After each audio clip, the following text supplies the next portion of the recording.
OK, we're down to the top 3.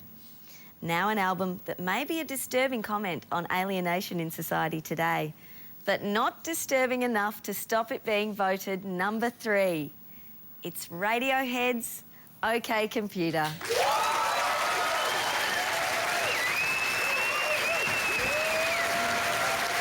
There are no alarms and no surprises then that it's even had a disturbing influence on late-night advertising.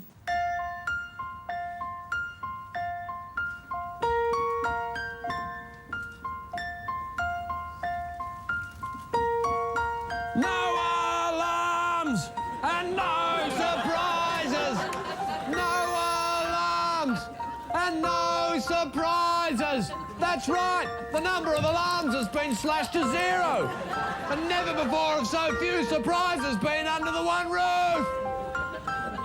That's right, it's Radiohead's biggest album ever with over 50 minutes of introspective madness. Johnny Greenwood's gone completely crazy. Glockenspiels, analogue system, even on Martin knows it's instrumentation insanity. An incredible range of tunes, avant-garde post-rock featuring as many as 7 beats per bar. That's right, 7 beats, 7 beats, 7 beats.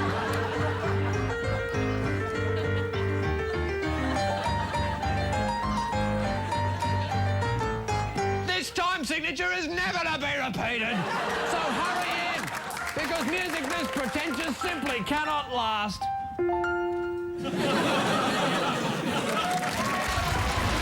It was the album that summed up the 90s, a dark and brooding edge of despair that became an Australian double platinum seller.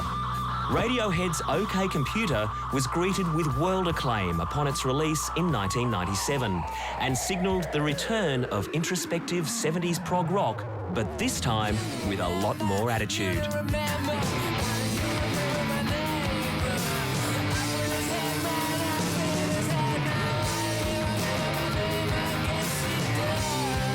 You could ask 10 different psychologists why this album hit the top and you get 10 different answers.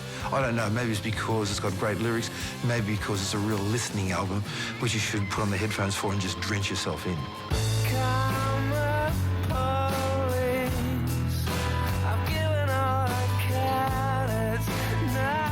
Its textured and understated tracks were the perfect antithesis to the marshmallow sounds of the 90s.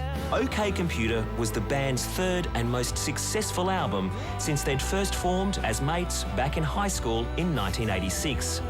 Its members, Tom York, Ed O'Brien, brothers Johnny and Colin Greenwood, and Philip Selway.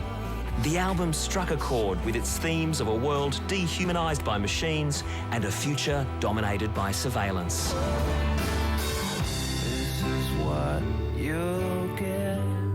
We bury ourselves in our little world where we're wearing our little iPods and we don't notice the world around us, the people around us.